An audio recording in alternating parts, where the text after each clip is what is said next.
Hello, beautiful people, and welcome to the Occult Exploration Society. I'm Snappy, and I'm joined by my co-host, Dion. How's it going, Dion? I'm feeling amazing today. Beautiful, beautiful, beautiful. I'm glad to be back. We're here with part 2 of our deep dive into the dragon's tongue. And for those of you who need a recap, last episode we were exploring this idea of the chakra-teres, this magical secret language that was occurring within the Greco-Roman tradition. And we were exploring it from a bunch of different angles and also in a bunch of interrelated things. Dion gave a presentation and I gave a presentation as well. Do you want to refresh the audience on what you found last episode, Dion? Sure. We're trying to see if there's secret languages in history, in text. Otto Kern talks about one, the Orphic Vox. We looked at the Enochian language of John Dee. There's the Theban language, gematria, which is converting numbers into letters. Shakespearean codes, pentameter. Thieves can't. Yeah, thieves can't. And also the idea that the dragon's tongue is a form of divination or secret language or form of communication that deals with the serpentine energy and communication, as well as a dragon being a human, a person, not just a snake or a mythological creature, but a person of power, an author, an artist, a prophet, a foreigner, a stranger at that. Exactly. There's so much to unpack there, and it was such a great presentation you gave. Everyone should go back and take a look. For my part, we dove specifically into the name of the dragon as it was written within the Ouroboros phylactery, a famous spell from the PGN. And we were discussing a bunch of interrelated quotes that were connected to this spell and spells that were also related to this kind of snake magic and this invocation of this kind of power. And what we found is that one of the signs of initiation into the cult of Sabazios, who is the son of Dionysus or the Phrygian Dionysus, was the snake in the bosom or the snake in the kolpos, right? Which could mean the vagina or the womb or the breast, right? And we were even talking about Athena, right? Wearing the Gorgon head on her breast. And that seems to be a magical sign, right? And as well, when you say Sabazios or Sabazios, we showed the hand sign, which is a popular hand sign in Christianity, but it's also part of, in India, it's called Rudras. Rudras and mudras, yeah. And they mean things. All little symbols. It's a form of nonverbal communication. Absolutely. We use it every day. Yeah, and when we were talking about the hand of Sabazios or Sabazius or however you want to say it, we were discussing how this would be put upon a staff, right? And on the hand, you have all of these star signs, and often you'd have the deity sitting in the middle. They'd be making specifically this gesture, right? And we know this gesture because it is used by the hierophants in the literature to give voice or to speak down the power of deity. And it also occurs within the philosophical schools. Plato uses this as a sign before he speaks, right? So this is a well-known kind of act of reason. It's like shorthand for reason, giving speech, speaking truth, and calling attention to oneself. It's a really interesting thing. And there's a lot of debate going on in the scholarly world, but we know it was really widespread, this cult of Sabazios, all across the Roman world, all the way into Great Britain, so really interesting stuff there with that dragon tongue. And today we're going to dive a little bit deeper. Dion has a presentation for us. I have a few slides that we're going to dig into a little bit more deep with the chakra-teres. And also we have our good friend and special guest Neil of Gnostic Informant, who's going to join us in the second half for our deep dive discussion, going back over our presentation. So before we dive into the presentation, though, we always have to give you guys a warning. We're talking about wild magic. We're going to get into some weirdness. Be aware, this is not for the faint of heart. And also, this is our speculation, right? We're just a couple of friends who enjoy exploring mythology and literature. And this is what we are presenting, our ideas as we see it. Take it for what you will. All right, Dion, do you want to take it away with your presentation? Yeah. First picture. And along with the trigger warning is an advocacy warning that we're not advocating for you to do this at home. No. We're not telling nobody to take no snake venom and recreate the ancient rites and do some crazy dumbass shit. So you heard it from our mouths. We're not telling you to do this. We're just talking about the past and having fun. Exactly. You know, and you got to be careful of the past. They would put it on maps, cartography. We got an ancient map right there. And if you come across these ancient maps, when they go to a neither region, an unexplored area, you were talking about strangers, and they would write in Latin, here be dragons.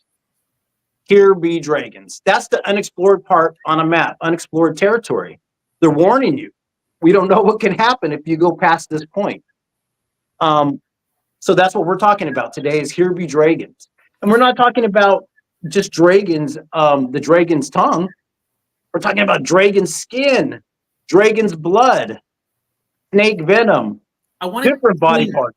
I want to really point out and emphasize what we're seeing here. Within all of this magic, there seems to be all of this relation to barbarous words. What are barbarous words? They're foreign words. Words spoken by strangers. To the Greeks, they sounded like bar, bar, bar. Babbling, the magic of babbling. We know that one of the names of the great goddess, Astrea, Virgo, within Ovid's Fausti is Lala, right? La, la, la. She is that babble, right? And this is an effect that these oracles would do when they would become possessed by the spirit and would be divining, they would babble. And it's all related to this ineffable, ununderstandable, this beyond realm, right? It's in that it means something that we don't quite get it. The dragons are strange and magical and foreign, right? And even here, we put dragons to signify that which we don't know about and could potentially be dangerous, right? All right. Well, let's get this journey started. Looking for dragons. First pick, please. There you go. Olympias. That's Alexander's mother. And she ruled Macedonia while he was gone, on tour. This is a relief or a painting where she has sex with the dragon. In one of the versions, Philip's watching. King Philip, he's like peeking over, looking in and watching her get it on with the dragon. And she had different, and actually part of the story they get in trouble over it is because she's connected to the snake cult of Dionysus. And supposedly she slept with snakes in her bed. A very Asclepian practice. We've talked about Asclepius in past episodes. Absolutely. But yeah. Right?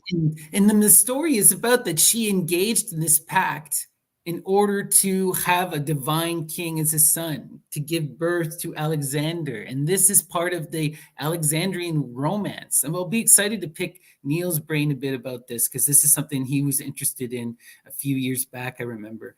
And, right, this whole idea of giving birth to a semi-divine king, Alexander, right? He's both man and myth, right? It's interesting. Yeah, and the story starts with the snake. Our dragon, Dracones. And, and it's funny because when I looked it up in ancient Greece, there's so many types of dragons. There's not one type. There's Echidna, Python, Dracones. There's a list of them. So many of them, they have different qualities, let's say. Not all snakes are the same. Not all dragons are the same. So let's hit the next pick. I even think of like the laud giver in Athens, Draco, right? Which may even just be a kind of nickname to signify that he was harsh, right? We don't know. It's interesting.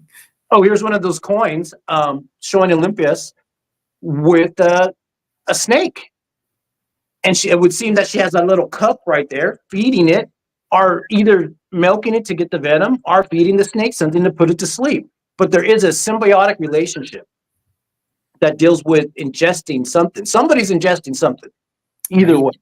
And that idea, that image of putting the snake to sleep with a potion is fundamental, right? That goes all the way back to Medea in Jason and the Argonauts.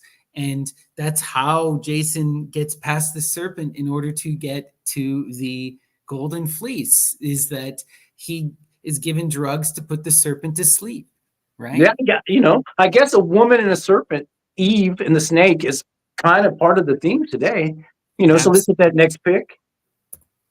So we're going to start. Let's go over to India, a place that you've stayed and studied, and get into a myth. And I threw this in because it has a lot of the archetypes that we talk about in different episodes. It starts off with the hanging man. And this is what's his name is Jadak Karu. Jadak Karu is an ascetic with dreads, the Shiva style dreads. And this is going to be important in the episode because we're talking about snake hair today. It's part of it, not just the snake's tongue. He's out in the wilderness and he sees some people hanging upside down. And we've talked about the hangman theme in so many episodes, but these are his ancestors. Yeah, at first he thinks they're aesthetics, but then he realized they're the mains, these ancestor spirits, right? And they're there to torment him because he's gone ascetic. And he was cursed, I believe. I can't remember. Maybe you remember. He did something to upset someone, and he got cursed, which drove him to asceticism. But this then ends his line. It ends his lineage. So now his ancestors have come back to haunt him, and they want him to get married to secure that line, right? And now here's where we're going to get into part of the themes of marriage. Remember, a lot of these stories are going to deal with marriage and union, dragon slaying, hair. It's all going to come into it. Because part of the problem is if he were to get married, he might have to cut that hairdo. That's part of the thing. He can't have these special dreads if he marries her. And who does he have to marry? Manasa Devi. Manasa Devi. And let's go to the next pick. Now, she's famous because in some of the myths, she has half a snake body. The lower half a snake, or she plays around with snakes. It's a big part of it. And Brahma. It's also her birth, right? You remember her birth story, which is so wild, where she, the birth story is basically that Shiva ejaculates onto the statue, and then she's born from the statue. Yeah. Well, in some versions, she mates with Shiva. She mates with Krishna. She pleasures Krishna. She's in charge of snakes and reptiles. And part of it, the way she gains the powers is through mantras. Brahma gave her the power of mantras to have power over the earth and snakes. It's voice communication and snakes. These archetypical themes that'll keep popping up, and you'll finally start to see it. And she's wearing snakes in her hair there as well. And so after she gets with Krishna, she gets the Siddhi powers. And Siddhis are like powers obtained through asceticism, but it's like magic, basically, in a sense. Yeah. And so in this story, they have to get married. He doesn't want to marry her. And she even has, part of the myth, she has 7 tongues. She's known as the destroyer of poisons. And part of the 7-tongue myth is that she kills a king's 7 sons. And in the story, he cuts his hair to try to stop that, to try to, to save the situation.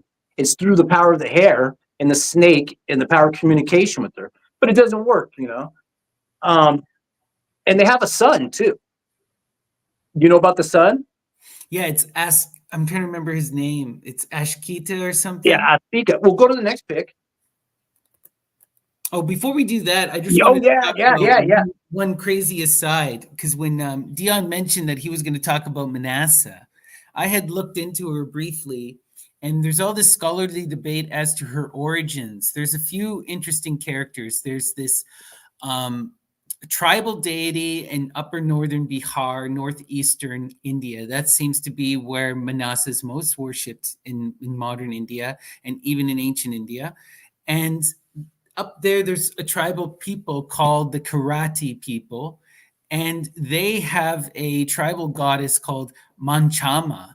And she seems to be kind of incorporated into the Vedic tradition in different ways, and also in the Buddhist tradition as this other figure called Jaguli. And to talk about this, I wanted to this text here called the Atharva Veda, which is one of the four Vedas, the most important texts of the Indian tradition. And these are the ones that were heard by the rishis, right? They're not composed. These are sung by the birds, right? So it's super powerful stuff. This comes to us from a spell to invoke the horse god or the horse person Pandu to slay snakes. But I want to really highlight this top line here. The maiden of the Kirata tribe, the little one, digs up the remedy with golden spades on the mountain back. There's this figure of this virgin from this tribe who has the power to conquer all poisons and knows all of the remedies through the herbs. So we're just going to read this now. It's a little bit fun, and I wanted to show you an Indian magical spell. So, the maiden of the Karata tribe, the little one digs up the remedy with golden spades on the mountain's back. Hither has come a youthful physician. He slays the speckled serpent, is irresistible. He, forsooth, crushes the Svaga and the Vishkika both. Indra did set at naught for me the serpent, and so did Mitra and Varuna, Vata and Parganya both. Indra did set at naught for me the serpent, the adder, male and female, the Svaga, the serpent that is striped across, the Kasarilma and the Dasonasi. Indra slew thy first ancestor, O serpent, and since they are crushed, what strength forsooth can be theirs? I have gathered up their heads as the fishermen the carve a fish. I have gone off into the river's midst and washed out the serpent's poison. The poison of all serpents the rivers shall carry off. Slain are they that are stripped across, crushed are the adders. As skillfully I call the fiber of the plants, as I guide the mares thus. O serpent, shall thy poison go away? The poison that is in the fire, in the sun, in the earth, and in the plants. The Kanda poison, the Kanaka Naka, thy poison shall go forth and come. The serpents that are sprung from the fire, that are sprung from the plants, that are sprung from the water and originate from the lightning. They from the great brood has sprung in many ways. Those serpents do we revere with obsessence. Thou art, O plant, a maiden, Taudi by name, Grittaki, forsooth is thy name. Underfoot is thy place. I take in hand what destroys the poison. From every limb make the poison start. Shut it out from the heart. Now the force that is in thy poison shall go down below. The poison has gone to a distance. He has shut it out. He has fused the poison with poison. Agni has put away the poison of the serpent. Soma has let it out. The poison has gone back to the bitter. The serpent is dead. So it's Pedu, the horse of Pedu, invoking the horse of Pedu that slays serpents. Pretty wild, Dion. Well, I remember we did an episode discussing, a couple episodes actually, discussing that you can give a horse snake venom over the course of 18 months and it'll produce antibodies in its blood. Absolutely. And we talked about another episode that pregnant mare's urine is used back in modern times and in ancient times to add estrogen to the body to transition. Absolutely. So the relationships between horses and other creatures, you know, It's like I said, it's used in modern times right now to Right. get snake antibodies, venom And antibodies. we're talking about the Vedic peoples, right, who are part of this ancient horse culture, who are connected to that Scythians, right? Yep, These yep, Aryan peoples, right? yep, And this is coming out of that magic. yep. Oh, and so this picture right here, all right, so Manasa Devi hooks up with the dreadlock guy, the aesthetic, who sees his ancestors hanging from a tree one day. She's part snake, into snake worship, snake culture, snake spells. They have a kid. One day the kid is there and the king is doing a ceremony. And the ceremony is called Sarpasatra. And it's a snake sacrifice ceremony that the ancient kings used to do.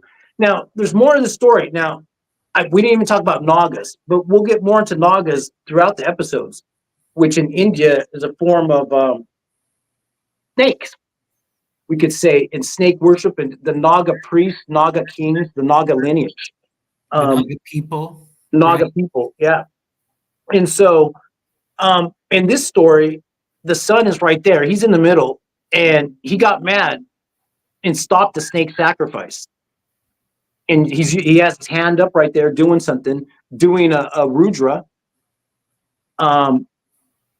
which is a form of nonverbal communication. And Yeah, in mudra. ancient India, it's called twilight language.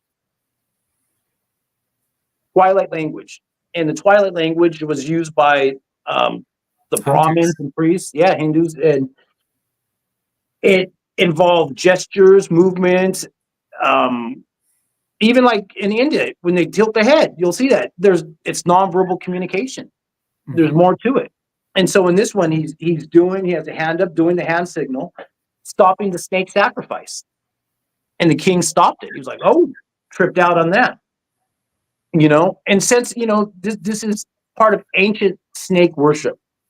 If we're looking for dragons, we got to go into the serpentine snake cults of ancient times. And here we are in India with the Naga stuff. Let's hit the next pic. So part of the way they worshipped Manasa Devi, the Manasa Devi cult, was they had these, all right, about like Shiva lingas and yonis. We've talked about that. People out there could look that up. Well, they have something here. It's called a shaligram. And what this is fossilized ammonite from the rivers there in India. If you know what ammonites are. Yeah, it's a shell, right? It's a Yeah, type of yeah. prehistoric, Like a nautilus. Yeah. yeah. And it's a creature, ancient creature. And they worship those along with meteorites, Shiva lingas. But this is part of the worship of Manasa Devi is these ammonite, fossilized ammonites that they would get from the rivers. But yeah, so let's hit the next pic. Since we're talking about half snake, half woman, and relationships, communication. Here we go. Well, this is in China right here. And this is Fushi and Nuwa. It's a man and a woman, and they're hooking up. They're a couple. And in some of the original versions, it's just her. Half snake, half human. And each one of them is holding something. One's holding a compass and one's holding a square. Like that Masonic thing they talk about. Well, this is ancient China. And what he's famous for, she's famous for creating the humans. He's famous for creating the I Ching. Oh And wow! you see the symbols there on the side of them, Look like star signs, like chocolateries that look like the what we'll see later. oh yeah. This is a form of the original I Ching. The trigrams that you throw the little coins, the I Ching and the 64 hexagrams. This is one of the original versions of it. Go to the next pic. You can see there's the layout of it right there. And it deals with circles and lines. Like when we look at the chocolateries later, you'll see that in the original I Ching, it was using those same type of circles and lines to create patterns for divination. All right, so next pic. So since we're in Asia and we're talking about half snake and half female, let's get into Shamaran. This is Persia or Anatolia, right in the area right there, Kurdistan. And in this story, you have a young man, and they're going out looking for honey. And they go into a cave, and the dude gets stuck in the cave. And he goes deeper into the cave, and he finds a bunch of white snakes and a woman who's half snake goddess and sexy woman. So he hooks up with her. She gives him potions, and he stays there in the cave. Well, in the story, there's a problem with the king and the vizier, outside the cave. And so she sacrifices herself and says, hey, you could take my skin and my flesh and go make these potions and boil and have them drink and eat my flesh and drink the skin, and it'll save the king and the vizier. And in the story, one of them dies, one of them lives, because they do the potion right. But it deals with the hooking up, once again, a coupling between a half snake and a regular human, knowledge and power, and the skin, using the skins as potions, snake skin as a potion. That's going to keep coming up. And so, like I said, this is Iran, Persia, Kurdistan, Anatolia. There's also in that area another theme that deals with the same one. It's Tiamat. We've talked about Tiamat before. I go to the next pic. I think I have a pic there. You have Tiamat right there. And that's where Marduk. We might have talked about Marduk in the past. Yeah, a lot of that Babylonian. Yeah. And a relationship, and this is a primordial myth. It's called the Dragon Slayer. This ancient Dragon Slayer myth. In some of the myths, they hook up. And other parts of the myths, they kill the dragon. And the killing of the dragon is symbolic of saving the earth, of fertility, of gaining communication speeches, of being a king. They take the skin and use the outfits. Oh yeah, we see many iterations of this, right? It makes me think of the story of Isis, Osiris, and Set, right? It's because of Set is jealous of Isis's love for Osiris that Set kills Osiris, which then causes, Isis to give birth to Horus, who then goes and slays Set, and then they eat him, right? Yep. The Dragon Slayer myth is ancient. It's ancient. It goes back to a lot of the stories. Let's go to the next pic. All right. So this one, people might have heard of. St. George. Patron saint of England. Wild stuff. And I thought he got the snakes out of Ireland. That's Patrick, right? Oh yeah, St. Patrick. I'm sorry. Yeah, that was for. And so now here's the thing I wanted to show you. You could see where his staff, where he's pointed it at. He's pointed at the dragon's mouth. That's part of the. And this is 3rd century, St. George, the dragon slayer. And it's killing the dragon. It's in the mouth. That's where the part of the dragon's power is, that dragon's tongue, and like there's another story. That's what I was thinking about Ireland is Tristan. If you can go to the next pic. And so here's a famous story about Tristan. You've heard of Tristan and was it Isolde or Iseldi? Isolde. Isolde. And it's another love story myth. If I can go kill the dragon, I get your daughter's hand in marriage. He slays the dragon, and to have proof that he slayed the dragon, he cuts off the dragon's tongue to bring it back to them. But on the way back, he stops and gets water, and the vapors from the dragon's tongue knocks him out. And they have to come along and save him and the whole thing.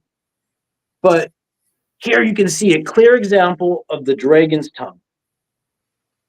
If St. George had to stick the staff into the mouth, you have Tristan cutting out the dragon's tongue. Right. And remember when we talked about Diamuta in the Greek tradition, who's described like a serpent, and she has her tongue ripped out by Zeus. She was that river nymph who dared to get in the way of him trying to take advantage of the nymph Juturna against her will. She dared to speak out against that and get Hera involved, and this gets her tongue ripped out and her tossed into Hades, right? Into the swamps. And so, like we talked about also last week, is that there's the power of the communication, but there's also the power of silence and people being silenced as well. You'll see in witchcraft spells, they'll take like a cow's tongue and they'll put nails in it, and it's supposed to bind the person not to speak. This is a whole thing with the Greek cursed tablets, binding and trying to stop speech, right? And remember, writing a satire is magic. Writing a satire, saying something bad about someone is a form of curse that could ruin their reputation and outlive them, right? They were terrified of these things. And this is the most common form of magic we see. We even see like little lead voodoo dolls, lead curse tablets by the thousands, because they would toss them in wells and toss them in the ocean or bury them in the earth. And because they were made of lead, they've survived. Right? Yeah. So, since we're talking about the cutting out dragons' tongues in European folklore, let's go to the next pick. And this is from last week. Oh, I didn't even know I threw that in there. I must have threw that in there on accident. That's absent for chasing the dragon. That's something different. That's something different. Wormwood. That's a little different. Absent.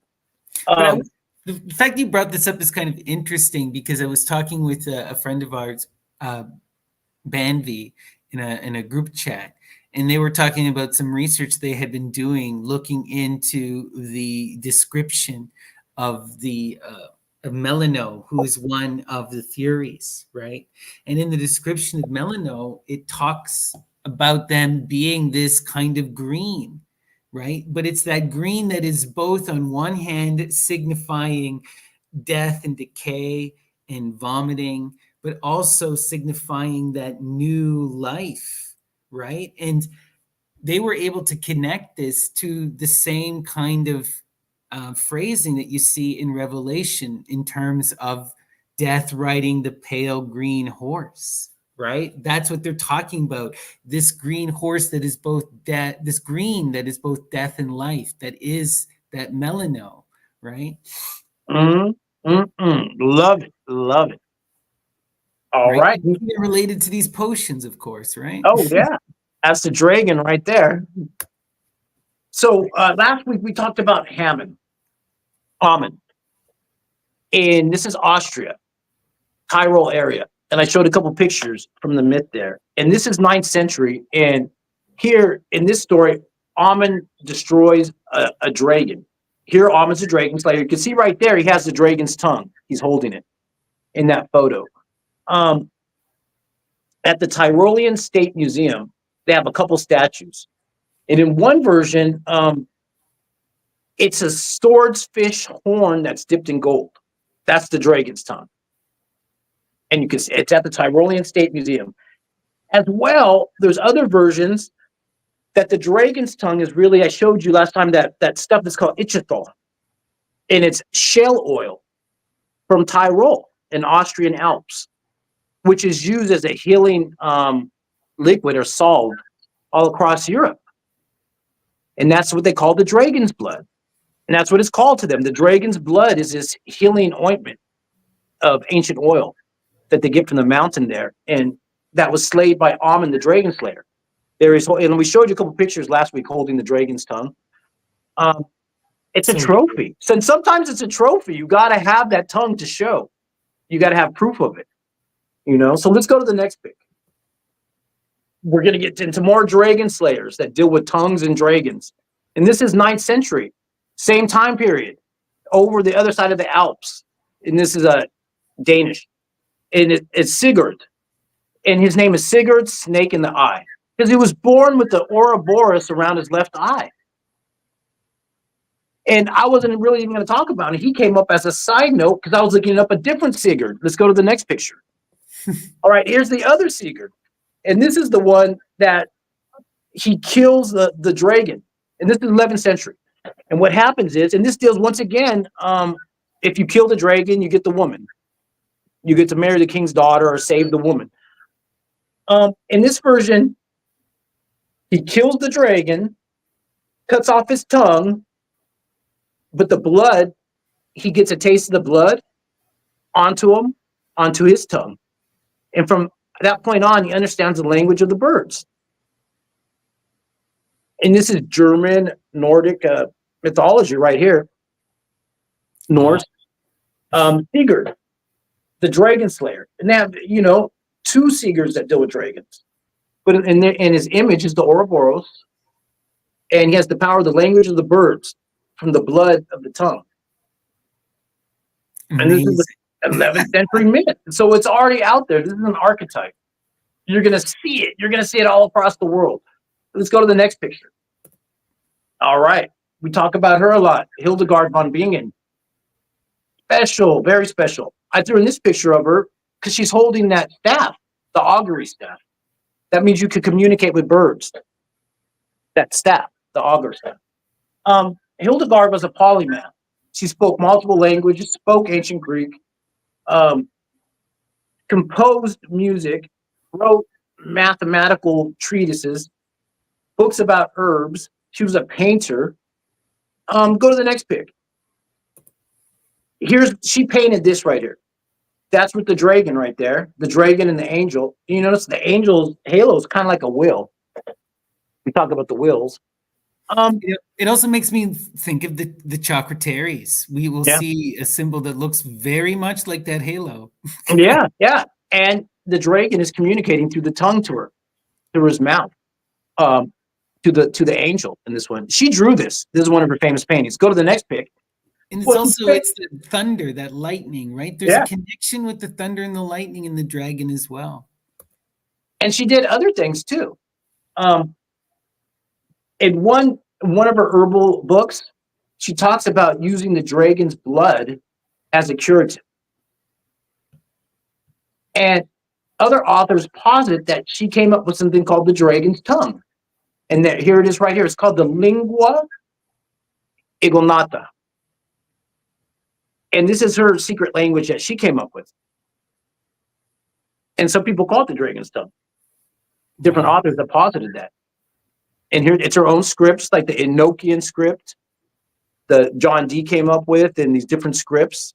She came up with something that people reference to dragons because she was into dragons, this famous polymath.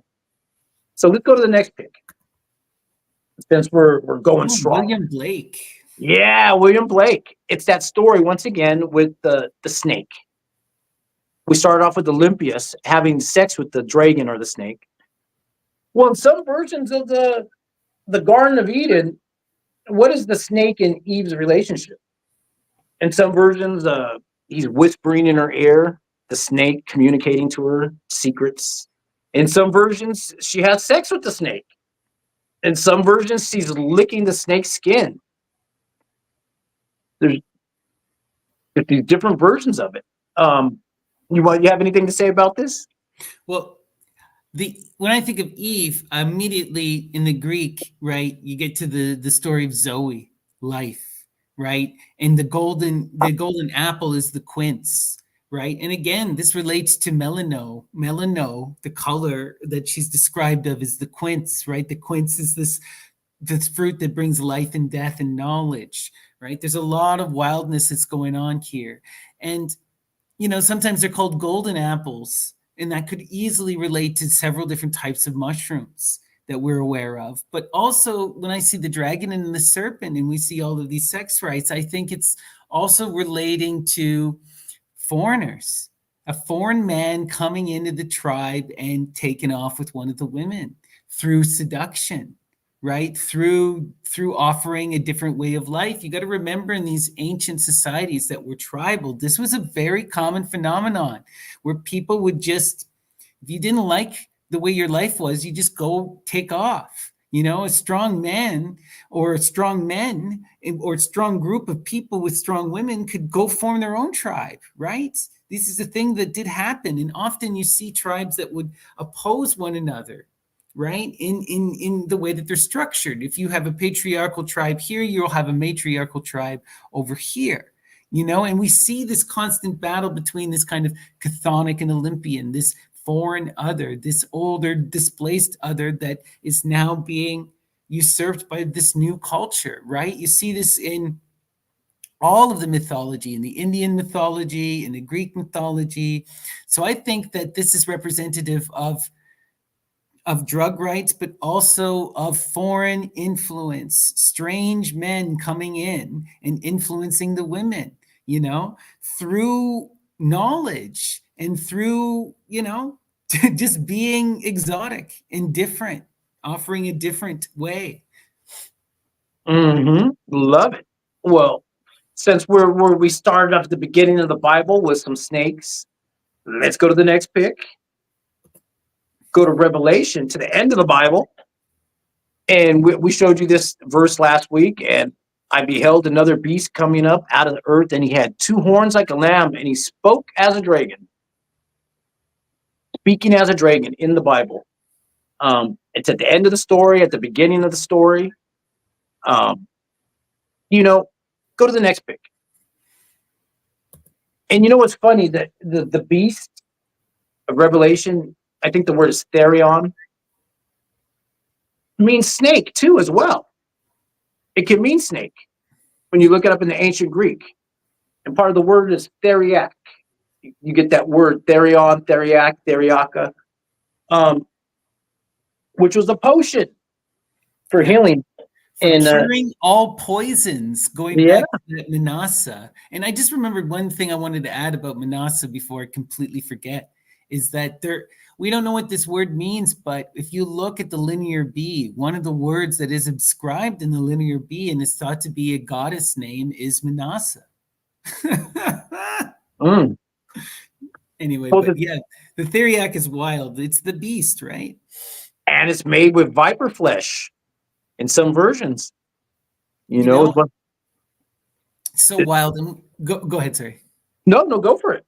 I was going to say, and when I think of the theriac and this idea of the beast, I automatically think of Emperor Julian, hymn to the Mother of Gods, and the story of Attis, right? In that story, the great mother Cybele sends her beast to Attis, right? To help him get out of the mud and away from the nymphs. What does the beast do to Attis? Causes him to enter a frenzy. And then in that frenzy, what does he do? Is he cuts off his genitalia and undergoes a process of divine imitation where he transitions his sex and eventually ascends to the stars and becomes the great mother Cybele herself.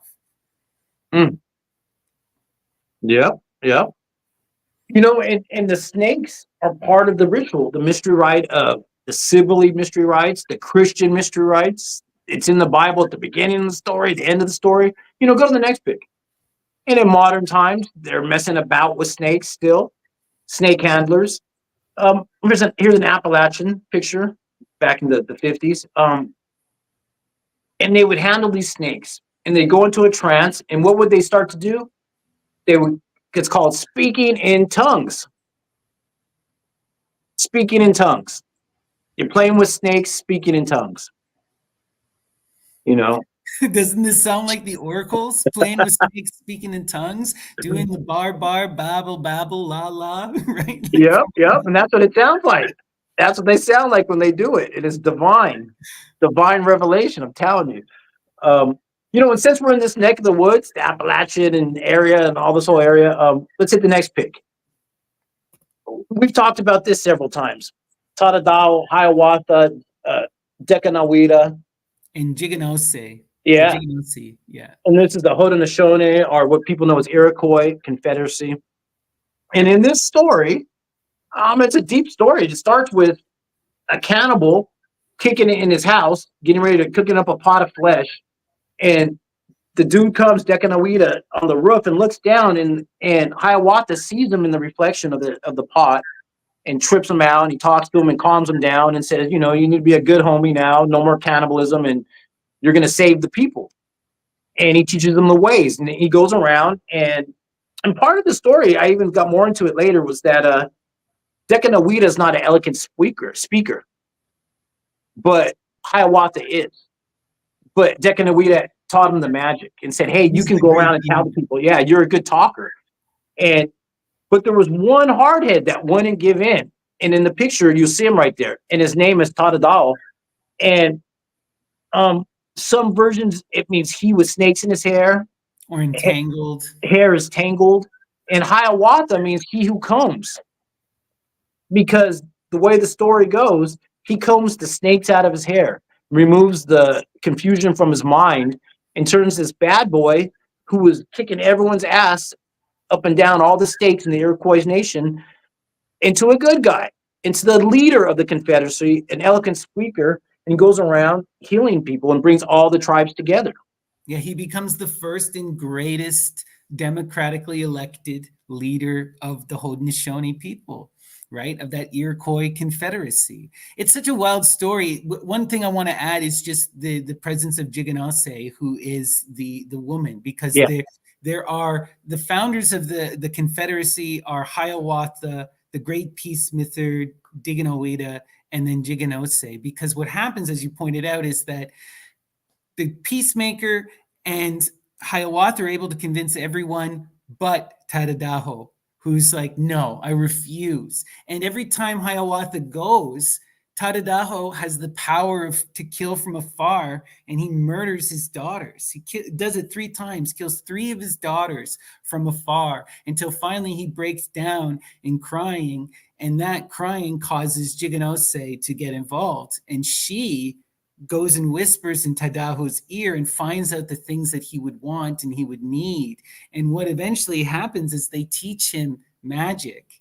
They teach him that he can have so much more freedom and power, and that life will be so much beautifuler if he conforms. And that's when eventually, after Jiganose was able to convince him, then Hiawatha can come and comb the snakes out of his hair and turn him into the great chief. You know, and part of it is the snakes in the hair. Yeah, we started off with, even I was talking about in the Manasa story, how he's aesthetic. He has snakes in his hair. He has the dreads, and it's a title. It's a form of a title. And even Tadadaho is a title. In modern Iroquois tribes today, the chief of the clan is called the Tadadaho. Snakes in the hair. That means that it's a form of a title. We know it's a title. So let's go to the next pick. Boom! Here's a sadhu right here. And he's got some hair. And the hair, Jada Mukura. It means a matted crown. You know, this is a sign of an aesthetic. In India, a sadhu, a Shaivite, a Shiva worshiper. They grow dreads and they have snakes in their hair. And they play with snakes. You know, this is the ancient archetype on the planet that deals with ancient mystery rites. You know. Right. And there so are many scholars, like we've talked with Neil several times about this, who connect Dionysus and Shiva, right? And these are similar interrelated cults, right? And even Manasa's connected to Shiva in that she's the one that helped with that when he had the poison in the throat. Remember the poison in the throat episode? Right. Manasa's part of that story too. You know, because there is poison. These Bengali goddesses are obscure but powerful. I'm just going to put it that way. And you're going to see more of it over these episodes when we start to unlock Vedanta and get into the Vedic stuff and get really, really, really deep. So so the term is Jada Mukura. Matted hair as a crown, as a power source. Like Samson Delilah got to cut his hair to get rid of that power. We understand this. You were taught this as a child, that there's power in the hair. We talked about it in other episodes, dealing with the Lady of Elche and those earrings that they found in Spain, those big earrings and these Vedantic earrings. Go to the next pick. There it is right there. Her name is Chandra Ketugar, a fertility goddess that has weaponized hair in this part of Bengal up there. And you can see she also has the earrings as well that we talk about. But those things in her hair are weapons. Those aren't just little decorations, those are actual Vedantic weapons that are used in the Hindu army back in the ancient times. Go to the next pic. Example of it right there. They have the weapons in their hair with these things on their ears, the discs. That she's pulling off on one. You can see it's coming off. It's like a chakram. We talked about chakrams before. Which is another type of weapon, right? Yeah, it's a weapon, a circular weapon. It could be anything. It could be a suppository. It could be a compass. It could be a ceremonial plate. There's lots of versions of these discs that deal with this weaponized hair stuff. Go to the next pic. Like Hecate's will, you know. Here's another one where there's just a clear cut. She has an axe on one side, an arrow on one side. And where we heard about arrows in hair before, the Amazonian toxicon, arrow poisons, where these women had a poison in their hair and they would dip the arrow in their hair before they would shoot it. And right, this idea of the far shooting in magic as being this ability to shoot from afar and do damage from this is beyond important, right? Artemis is a far shooter. Apollo is a far shooter. Hecate is a far shooter. We just saw Tadadaho is a far shooter. Yeah. Right? You know? The power of communication, it can move distances. You know what I mean? Folding space and time, let's say. Go to the next pic. And because we were talking about Angkor Wat and getting into, you know, these lost Vedantic civilizations that people don't even know about. They just don't even know about it. How are you going to put it down? You don't even know about it yet. All right. So Angkor Wat. This is the Khmer Rouge, and get into all this Cambodian stuff, the land of calm. Same connected to the same images as before. It's Vedanta that went up into the more, even deeper into the Asian parts. Well, this is something that a lot of people don't realize, is that the Indian peoples did a fair bit of colonization in their time during the certain heights of various Indian empires, you know, and Indian monks, right? The Buddhist monks especially traveled everywhere, all across India, you know, and the most important places where they were engaged in this sort of colonial exchange would have been in South Asia and along those islands. Yeah, Bali, Cambodia, you know, Maldives, right? And so here, we're going to pack it. All right. She has her disc, not as earrings, but as a necklace. That disc she's wearing. And what she's doing is she's touching her hair, her snake hair, for a reason. Go to the next pic. Right there. Look at, she's touching the disc to the hair. Why? Why did they have to carve that thousands of years ago into a thing? It has a purpose. There's something. This is with the snake crown, the snake hair. That's what we're talking about. They got a term for it. It's called the Jada Mukuta, of weaponized hair. It does something. It has a value. And that disc that we talked about, some people even say it was used for fertility. All kinds of different things. We're showing the disc. Go to the next pic. Okay, so we're going to get into the last myth here. That is part of this. And this is called Queen Soma. That's her name, Soma. Queen Soma. She was the queen of Cambodia, the founder of Cambodia. And guess what? She has the snake hair, and her dude is carrying her cape and her hair behind her. It's so important. That's his place in the relationship, to carry her hair. That snake hair that does something. Queen Soma founded the Cambodian dynasty, the Khmer dynasty there. You know, and her husband was from India. He was shipwrecked. And he was and here's the thing. She's the daughter of a Naga king, just like Manasa is a daughter of the Naga kings. And he marries the Indian dude. And she has another name. Her other name is Nyongnek, which means dragon woman, with the weaponized hair, with the dude from India. And there he's celebrating her hair, that weaponized Medusa hair. So go to the next bit. Boom. Here we are with Medusa in that hair. The snakes in the hair. Medea teaching people to weaponize their arrows. This is an archetype. Just put it out there for y'all. You know, take it away, Snappy. Right. Yeah, Medea, right? Or sorry, Medusa, right? You're dealing with that. It's like this ancient ruler from a bygone era, right? The Medusa comes from that word meadow, right? That Greek root, which has to do with ruling or being cunning and doing that magic, right? Both Medea and Medusa have that same root, right? And, when we see this image, right, the Medusa is slain, right? We were looking at before when we were talking about the myths in Europe, right? Immediately I was thinking of Perseus, who's told that he's given the power to dethrone Medusa by Athena, and he cuts her head off and then dons her head upon his breastplate, right? And Athena wears Medusa's head on the Oh, go to breastplate. the And next picture. out of the breastplate comes Pegasus. Out of her head comes Pegasus. Out of her blood comes the horse, right? It's like slew Medea, or sorry, slew Medusa, and they gained the power of understanding horses because they took over that culture, They Snakes and horses. right?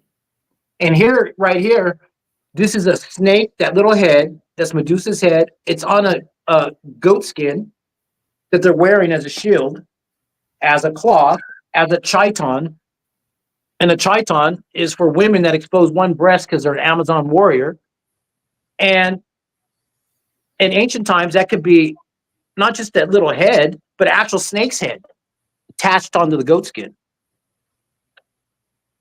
Right? It's so wild. And remember, right, when we were talking about what was the sign of initiates? The snake in the breast. What is this? Right? Medusa's head upon the breast. Right? That's the sign of being initiated into this power, that you've engaged in these transformation rites that flip the poles, that end one empire and begin a new, right? That usurp that power of authority. Really interesting. Wild stuff. Oh, so that's your presentation. Oh, Wow, yeah. that's amazing. Amazing. All right. Well, we're coming almost up to the hour here. Our buddy Neil should be joining us soon. I sent him a link. So in the meantime, we can talk a little bit about some of my presentation. But if you're around, Neil, hop on. We'd love to chat with you. So let's continue with some of our stuff here. So I wanted to talk specifically about the chakra-teres. And I found this really interesting article called Chakra-teres Between Antiquity and Renaissance by Richard Gordon that had some really, really awesome stuff. And I highly recommend that people go take a look and find this article. It's a great read. One of the things that stood out to me is he found this quote that comes to us from an ancient Arabian magical text, okay, that comes from like around the 5th to 6th century. And it says, this is someone who's talking about the chakra-teres, right? Who is claiming that they are a magician. And they say, I am perfectly conversant with these signs and know how they are combined. This is a language with its own grammar. I can at once see in a book if one of the signs has been omitted. It's as though one had left a word out of a sentence.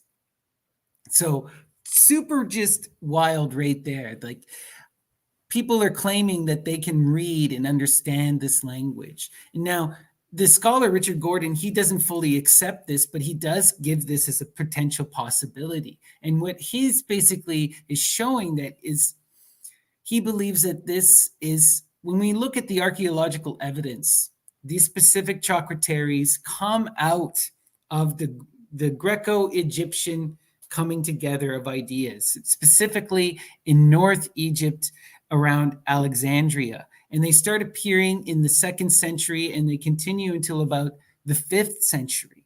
And what Gordon argues is that this is a result of a synthesis between Greek, Latin, and Egyptian languages and cultures coming together. And we see this specifically within like texts like the PGM as well, especially if you also include Hebrew into there, because you have all of these different cultures mixing in those magical spells, right?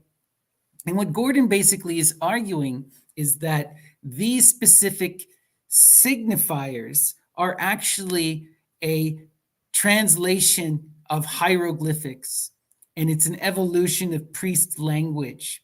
And what it is that as the Egyptian tradition went on, the ability to fully understand hieroglyphs became kind of lost, and there became a need to create these shorthands. And so it evolves out of this. And then it incorporated the Greek and Latin letters to extend this shorthand. And then also incorporates this form of sort of play in order to obscure and to make things ciphered, kind of like how we would do modern sigil magic. And what I mean by that is, like, if you think about modern sigil magic, people take a sentence, they play around with the letters, they remove the vowels, and they create a sigil. This is similar to what these people are doing with the chakra-teres, at least one of the theories that Gordon is putting forward. And we'll see in a bit. But before I get into the deeper of the chakra-teres, I wanted to reference Iamblichus, because Iamblichus talks about the chakra-teres specifically in relation to the Egyptian mysteries in his book on the Egyptian mysteries. And he connects it specifically to what is unutterable and the silence and to these rites. And this is what Iamblichus has to say. He says, "It is the ritual performance of ineffable actions whose effects pass all understanding, and the power of unutterable symbols, understood by the gods alone, that accomplish theurgic union." So these signs are representative of these divine names or of the stars themselves, things that are beyond our understanding, those deities through which we need a daimones in order to understand them. And these chakra-teres are in effect a type of daimonic connection in order to connect you to deity. And you'll see that each of these often appears as these distinct, unique symbols, right? And what's wild is that Gordon talks about this in the paper, is that these kinds of spells were seen, like the dragon tongue, these kind of chakra-teres were seen as a shorthand for the entire theurgic performance. They contained everything. Those who could read the signs could engage with the full theatrical rite, could invoke the name of the deity and draw them down through their star sign. Okay, so just to refresh people, this is the Ouroboros phylactery. This is that big spell that we were looking at. And this is the one that Amen was showing us. And this is a spell that is specifically about getting protection. And it's about over the breast, right? This is something about doing this. And it contains that Orphic name of the dragon, right? And these are our chakra-teres, here for the Orphic name of the dragon. Now, in Richard Gordon's paper, he went through and analyzed thousands of these different Greco-Egyptian spells and looked for as many of the signs that he could find that would repeat. And these are the most common signs that were repeating over 15 times each. Remember that halo? You can see it right there next to the Z and the O. That is one of the most common chakra-teres, right? This here was just a magical spell with one of these very similar sigils. And these are these really interesting black stones that we found, okay?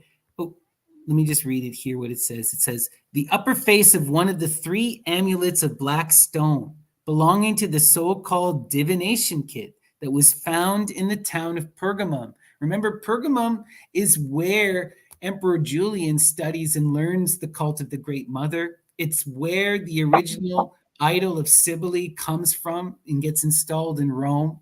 And it is also the seat of Satan in the story of Revelation, where the devil's going to arise from, Pergamum. Right? And you have a black stone with this magic invocation utilizing the dragon language, right? These chakra-teres. So the other thing that he was pointing out was that a lot of these letters, a lot of these signs seem to be manipulations of base letters. So what he did was he took the most common base letters from Latin, Greek, and then Egyptian hieroglyph. So we have the Latin and the Greek letters intermixed there. And then on the bottom, you get the minus, the plus, what he calls the lozenge, the star, and the diamond. And these signs, he argues, if we go back and we look, right? So these signs, what he's arguing is that people take these signs and then manipulate them slightly by adding little diagrams, little circles upon them. You know, if we go to our name here, we see they give them little twists. They kind of characterize them a bit. They twist the letters on their side. So what he would argue is that this most likely, according to Gordon, is probably a deity's name that is written backwards. And then here would be the star sign, the star indicator, right? Now, Snappy, could you do me a favor? Could you go back to one of those original pictures I was showing you at the beginning with the snakes, the Chinese snake people? It's at the beginning of the presentation. The twins, right? Yep. Yep. Okay, let me see if I can find this here. Also, Neil's going to join us here. Hey, Neil, how's it going? What's going on? What's going on? This is awesome. I've been watching. Oh, I lost my camera somehow. We're just going to what just happened? Oh, Hold on, let me fix my camera. I'll be right back. No problem. All right, so we're right just there, right there. Go. All right, so right there. If you were to look, do you see those symbols on the side of them? Yeah, they're little lines and dots connected together into a magical language, which I'm telling you, they posit this is the original I Ching. And go to the next picture. And there it is. That's a yin and yang based on circles and squares. It's opposite on each side. And it's just taking lines and circles to reference. It's binary. It's how we program. You know, it's C+, it's code. It's taking nature and putting it to its binary element. Pluses and minuses, circles and squares. So there you go. I just wanted to show you that those chocolateries, those symbols are present in ancient China. And they have compasses and squares too. And it deals with the snakes. Right. Wow. Amazing stuff. So my basic theory, though, for this Orphic name of the dragon, I'm not sure exactly. I still have to do some stuff, but I'm pretty sure that this is going to say Sabazios backwards, and then this is going to be the star sign related to Virgo. That's my estimation. I don't know. What do you guys think of everything? What do you think, Neil? Thanks for joining. So recently I was I don't know, flipping through Twitter or X, whatever it's called, and there was this professor. She's a Catholic. I forgot her name right now, but she's one of these like online Christian scholars talking about how the Middle Ages were so great because they gave us dragons. Oh. Can you imagine what I thought when I heard this? I'm like, this is blasphemy. Dragons came from the Middle Ages? Are you kidding me? Like, how much dragons are there in ancient? The word is dracon in Greek, by the way. It's a Greek word. So it obviously came from the Greeks. I mean, you could say it's the Byzantines, but she wasn't talking about the Byzantines. She's talking about Europe. She's talking about like Beowulf or whatever the hell is going on. So she did not understand that dragons, not only do you have dragons in Greek mythology, but they are fire breathing. They're like the archetypical dragon that you see today in movies. It's from the Greeks. And so I just thought that was so mind-blowing how somebody can be a professor and be this off and not know the origins of dragons. Like, for example, I got a screen I want to show whenever you want to pull it up. Yeah, I got you. This is the Etruscan right here. This is from 300 BC. Look at that dragon. That is your prototypical dragon. That looks like a banner you would find in the European kingdom somewhere, right? Absolutely. So obviously, yeah. And so that was my initial thoughts on dragons, because you can go through the whole corpus of literature in ancient Greece, and you'll see like Greek dragons in Greek mythology is everywhere. So for example, like you have different characters, like Medea rides on a The chariot. Yeah, yeah. flown by dragons. So does Saturn.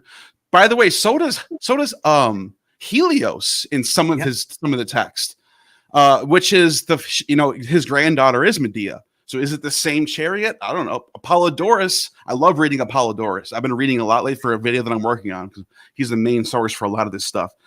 He actually describes Helios as the bringer of the sun who's driving a chariot of winged dragons. Saturn is also described as riding a chariot with winged dragons. Scythians are obviously big into dragons.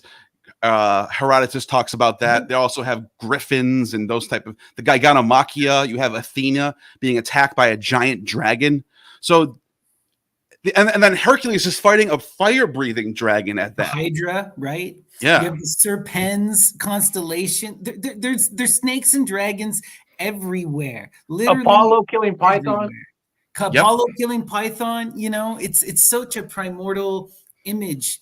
And, if you expand it out, you can see it in so many different cultures as well. It's in China, right? It's in Peru, right? It's in Aztec stuff. Like, this kind of stuff is human. It's so ancient. We don't even know where it initially originates from. But at least the European version is clearly the fire-breathing dragon, like that Etruscan. Like, that's coming from that ancient kind of Greek, Roman, Latin root. Yeah.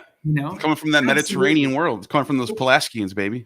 One thing I wanted to pick your brain about, because I know that you've read it several times, is the Alexandrian story and the Alexandrian romance and Olympia mating with the serpent. So what is going on there? Yeah, it also happens with the birth of Augustus.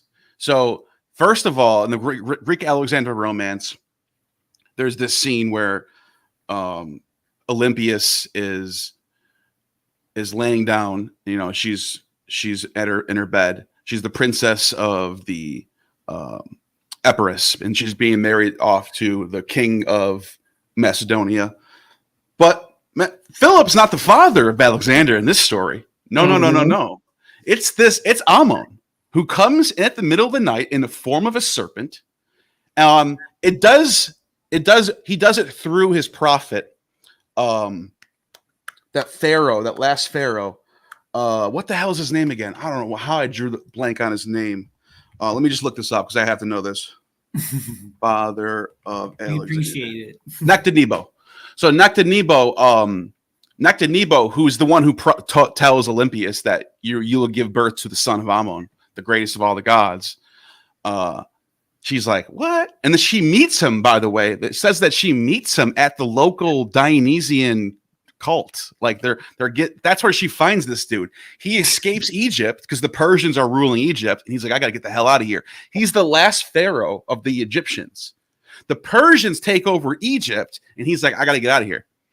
So the author of the Alexander romance says that Alexander will return as a god. He leaves as a man, but he will return as a god.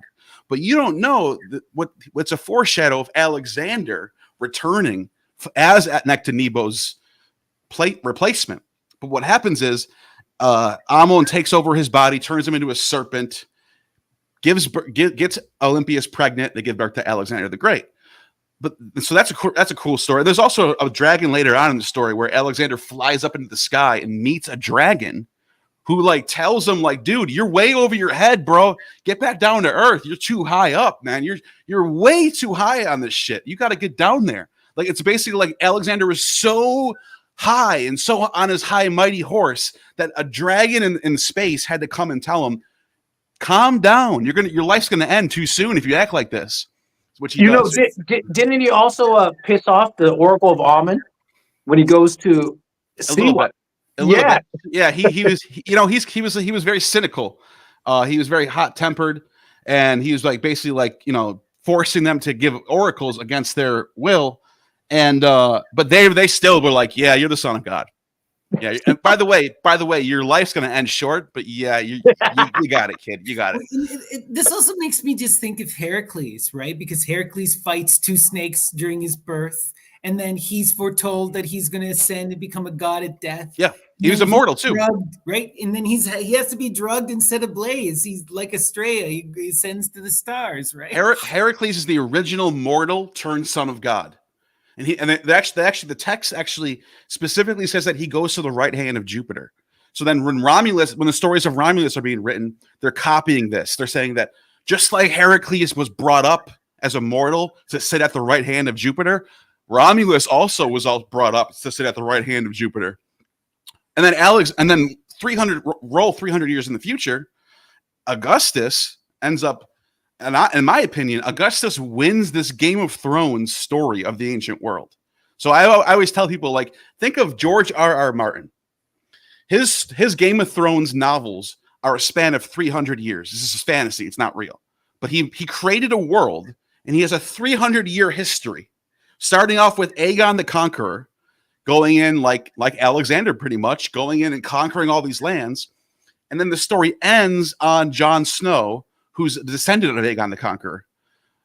So the reason why I bring that up is because in real life, this isn't fantasy, Alexander the Great sort of kicks off this new age, this new world, this new like paradigm shift of Hellenism spreading throughout the world.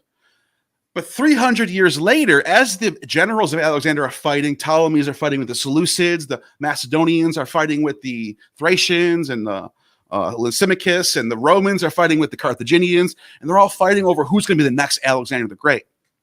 Julius Caesar gets really close, but it turns out it's his adopted son, Augustus, who really puts an end to all the wars and starts off this Pax Romana. Right, he's the new that he wanted to. They wanted to compare him to Alexander the Great, and they did because Suetonius, when Suetonius gives us the biography of Augustus, he says that his birth was exactly the same as the Alexander the Great. That a serpent comes in and gets Livia pregnant, or I'm sorry, Atia, not Livia. Livia was his sister. Atia is his mother. She comes in and gives. And by the way, Atia gens is from the line of Attis. That's why Attis was such a big deal. Right, it's great. But anyways, Atia gets pregnant by a serpent. They give birth to They give birth to Augustus, and then what is it called? Those prophets that look at birds, augurs. The augurs are like, the sign is that he is going to be. This sign has never been done except for before when Alexander the Great was here. So there was a sign in the sky, or like some sort of birds or something. I forgot what it was. I have to go back and look at it. It's in Suetonius. You guys can all check this out on your own time. But if you look in Suetonius, he says there was some sort of sign in the sky at the villa of Bacchus, or at the grove of Bacchus. The priests were all gathering at the grove of Bacchus, and there was some sort of sign in the sky, and they were like, this is the only time you've seen this sign was with Alexander the Great. So Suetonius not only gives him the same birth narrative, but he says that there were some like signs in the sky saying that Alexander and Augustus are basically a reincarnated soul or something along those lines.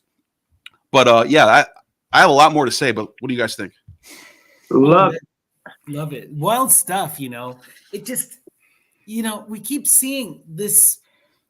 Okay, taking this back to the rites and to the Chocrateries.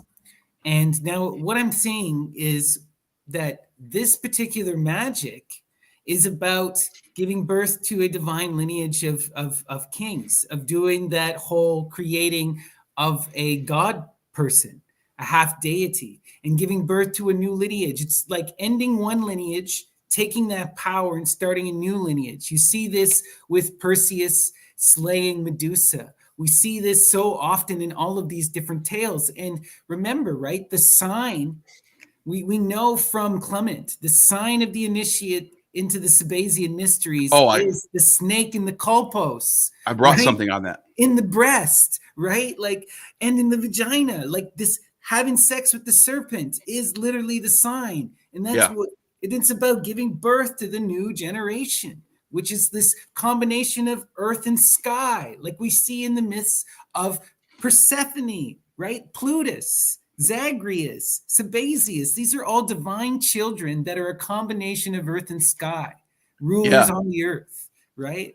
I got some crazy. So I'm so glad you just brought that up, because when I was listening to you guys talk about Sabazios and the bosom and all that stuff, I gathered some slides together, if you don't mind. But these are not from any text. These are not published. These are not a translation of some author. It's not from Euripides. It's not from Homer. These are inscriptions from Eleusis. And I've been on a mean kick lately of trying to read as many, because we don't get those a lot. We all know the great classics. We all know the lines in Homer. We all know the lines, or at least the translations of them. Most of us don't actually feel like, I'm just getting to the point where I can look at the Greek. But anyways, we all know the classics, but what about the inscriptions that are left by these people? You know what's so wild is like you're so right, because I was just reading about this the other day, because Know Thyself, the most famous inscription, is written by the Pythia herself, the daughter of Apollo Femino. Like, what the heck? So this is, I know, exactly. These inscriptions are so amazing. I think someone needs to put together a source text. Maybe I'll do it. I don't know. A source text. You know how like Mary Beard has a source text where it just sources? Maybe someone should put together a source text of just inscriptions. Ancient Greek inscriptions, maybe Latin too. Maybe you'll do Latin and Greek, or maybe just Greek, maybe 2 books. I don't know. I haven't thought about it. But this is one of them. This is from Eleusis. It says, Glaucus, having an aged soul, but a body in its prime, mixed with beauty and even strong good sense, he showed to all mortals the light-bringing, phosphorian rituals of Dio. For 9 years, and in the 10th went to the immortals. I think that means he was initiated for 9 years. He got initiated 9 years before. That's what I think. I'm guessing. It is indeed a beautiful mystery we have from the blessed, that for mortals death is not only not bad, but good. Now, beautiful. I brought that because it didn't have anything to do with what we're talking about, but I saw that light-bringing epithet. I just wanted to bring that in there. But the reason why it was right next to this one. This is another one in the same location. And it says, having what he finds, let him collect the raw pieces of an account, accept my offering as the payment for my lawless fathers. Save me great Brimo and Demeter. The howler, right? Yeah, exactly. The howling Hecate, the feminine version, right? Because Bromius is the masculine. And again, that comes from Clement of Alexandria. He tells us that Bromius and Brimo give birth to Plutus. I think Clement saw this inscription and wrote about it, because this is actually, you're right, he cites this in his text, but people are like, where the hell is Clement talking about? Well, I was shocked to find this. That this is actually an inscription in Eleusis. So Clement was probably in Eleusis walking around and probably saw this inscription and then wrote about it, because he was trying to find out what the mysteries were about in that text Protrepticus. He gets really close to like revealing everything. Obviously, he can't reveal everything, but he was trying. He wrote about this right here. And at the bottom it says, there is one Dionysus, God through bosom, I have drunk, donkey, oxerd, password up and down to, and this is like, I don't know how the inscription looks. I have to find a picture of it, but this is what the translation is. And what has been given to you, consume it, put into the basket. We all know this part. The book, that's the secret code of the Eleusis mysteries, how to get initiated. But that God through the bosom thing is right there in the middle of Eleusis. Everyone can see it. So I thought that was fascinating. So Clement probably didn't know anything secret. He probably just knew what everyone else knew. You know what I mean? Oh, no, that's a really good. He just went to the literal source, and I think that's what happened. I think that makes the most sense. I mean, how else does he know this? Now, look at this. This is a pottery found there, and look what we got here. We have, and by the way, I'm going to go back to this picture. It's like a Uraeus. Is that a Uraeus? This is what the person who published this thinks. The scene is unique. I'm just repeating what they say. This is not what I think, but I want to bounce off this guy's idea. The scene is unique, though every element of imagery appears other Radic figure vases. They never appear in this combination. The god has been variously called Dionysus, Sabazios, Dionysus Hades, Dionysus Sabazios. I agree with that, because this is very typical of Hades and Persephone to see this image like this, right? Absolutely. But then you have the lion there. That's Cybele, baby. Cybele is always flanked by lions. So people are like, maybe it's Cybele. Maybe it's Demeter. Maybe it's, and I don't know. What do you guys think? Because this is, I think the person, whoever wrote this, is actually being very, I think this person is very well versed in this stuff, because most people would just say, oh, that's Hades and Persephone. But why does he have serpents on his crown? That's Sabazian. 2 serpents. See the dragons on his crown? See that? Right. 2 dragons on his crown. So that's Sabazian right there. You know, I mean, and I think because we're talking about these snake rites, and we're talking about this, like, first off, okay, the Phrygian and the Dionysian cults almost completely merge after Greece invades Phrygia, right? Right. Rhea and Cybele become amalgamated into a single figure, you know? So that's what this is right here. this is what we're seeing here. And we know what is, I mean, this is Carl Kareni's belief, but I'm in large agreement. I love Carl Karen. Just based on all of the stories that we've seen. The truth is that Hades is Dionysus, right? Right. The god in the earth, the son of Zeus on earth. Apollo is the son of Zeus in Olympus. And, right, he takes and abducts Persephone, but then what starts as an abduction turns into a love, and they give birth to Plutus, right? Which is that wealth, that abundance upon the earth, the middle path, the golden age. And it's not just money either. It's wealth of like having crops. Everyone's happy. Everyone is like has their needs taken care of. That type of wealth. Right. And this connects us back to that Greco-Egyptian Alexandrian tradition, right? With Isis and with Harpocrates, Horus, the child, right? Yeah. It's the same exact thing, right? Isis, in order to slay the serpent, has to give rebirths Osiris now in the form of Horus, the child, who then goes to become a man and slays Set. And Dionysus Sabazios, or Hades, is the god of the dead. Yeah, he's the judge of souls in the underworld, and so is his wife Persephone. She has the same function. They do it together. They're both in it. It's not like one of them is has ruling over the other one. They're both a couple in this thing. They're both judging the dead. They're both deciding. Persephone can go, no, I don't like this guy, and say, all right, she said so. All right. Like, she has to say in a lot of this. She's extremely powerful as far as having demiurgic power over the natural world. Often she's the one that's referenced in Hades is silent. Famously, right? Reading Apuleius, the golden ass. Yes. When Psyche goes, who does she have to propitiate? Who does she have to feast with? Who can she not eat the food from? It's all about Persephone. Hades is not even present. Yeah. You know? She's the chosen one. She's the right. It's this time of the year, by the way. So the first full moon after the fall equinox, which was just a couple of days ago, is the time of the year where darkness starts to creep in and light goes underground. It's like you can look at the sky and you see the sun is getting lower and lower and lower, hence the underworld, right? She's the one that's chosen to get taken down into the underworld. She is that beautiful grown crops that is now going to wither into the earth, but come back up again. Remember, and that's important. She comes back out again, then she goes back down again. She comes back out again. She's the ever dying and rising goddess in a way, similar to what we find in Ishtar in the Babylon. This is why so many people think Ishtar and Persephone, or Isis and Persephone, are all kind of like different. You can see why, you know? Oh, absolutely. And Gandhi was he points this out, right? We see this in the tarot. We see this in so many things, right?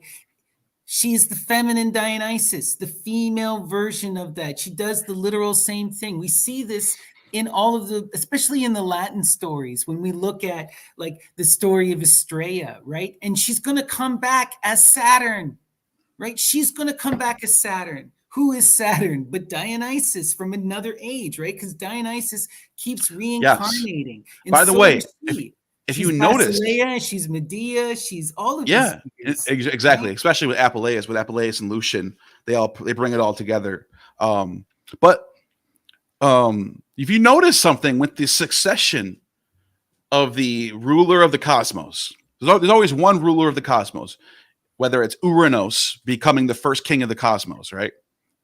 And then he gets castrated by Saturn. Uranos means sky or heaven in Greek, right? He's a sky father. He's the original sky father.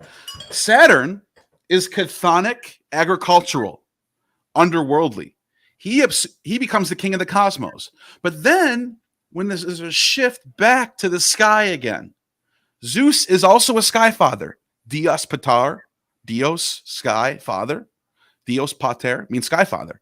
So Uranos and Zeus are basically different gods at the same function, the same level, sky fathers.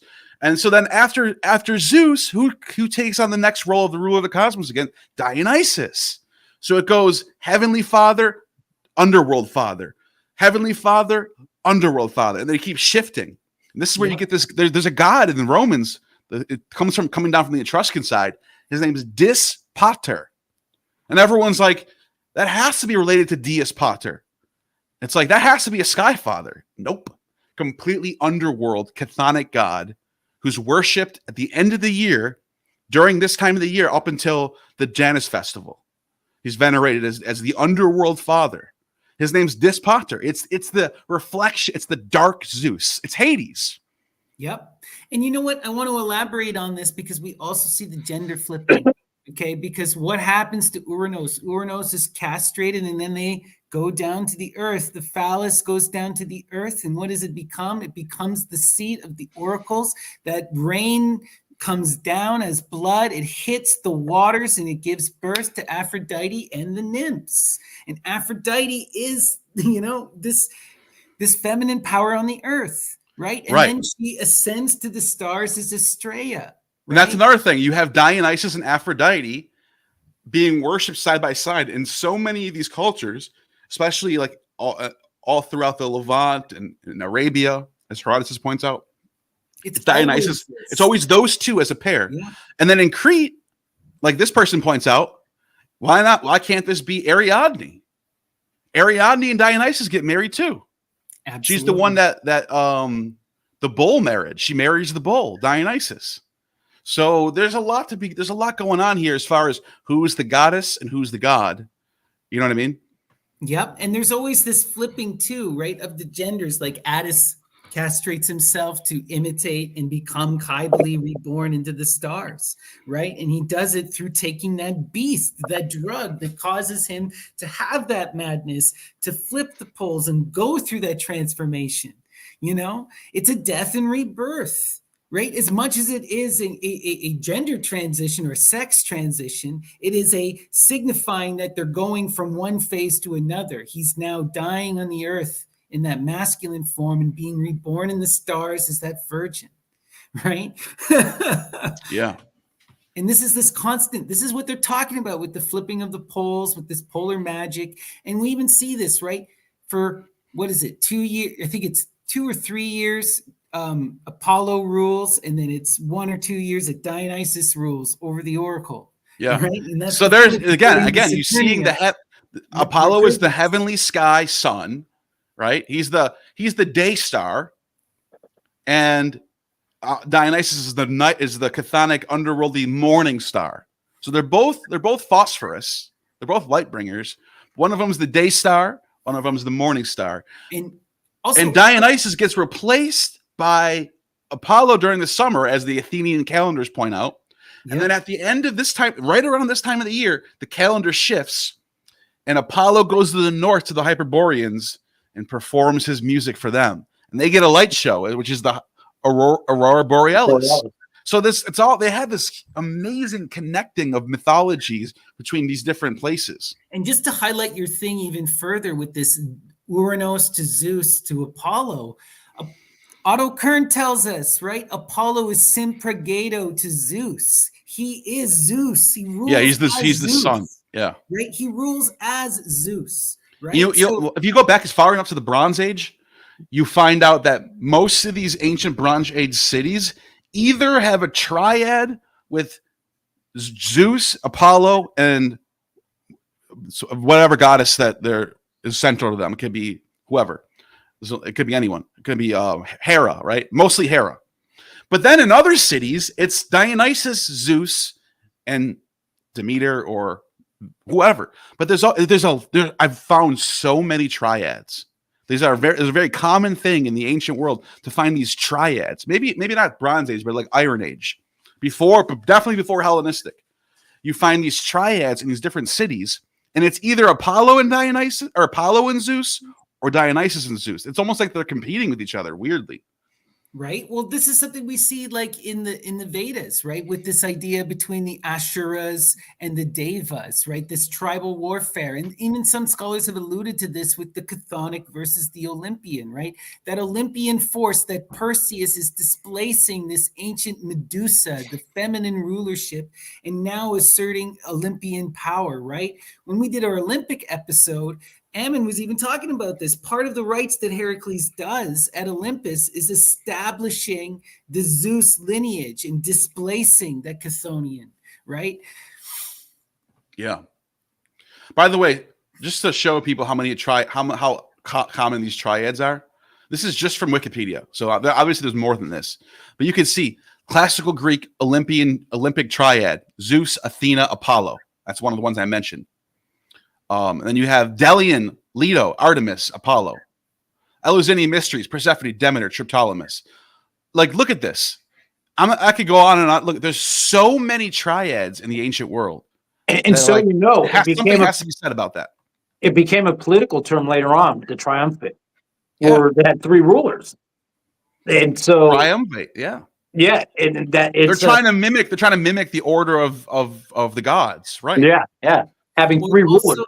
This also again goes back to the rites of Dionysus and the victory rites, right? The triambus is a type of 3-line meter poetry, but it was specifically about celebrating the victories of Dionysus as the general. And then you would pass through a gate. You would go through entering the temple. This becomes taken up by the Romans and becomes the whole triumphant thing, where they would build those arcs of triumph and they would march the general through the gate. He's supposed to be Dionysus entering the kolpos, going through the eye of the needle, right? That's the symbolism. You're walking the middle path and you're entering the dark sun to be reborn into the Ionic realm as a god, man. That's why at the Temple of Apollo and what's it called? What's the city called? Delphi, yeah. They have on the top, they have the sanctuary for Apollo, right? And on the bottom, all the way at the bottom of the mountain, there's a grove where supposedly the burial site where Dionysus was, where Apollo, according to one of the traditions, Apollo brings the dead body of Zagreus there.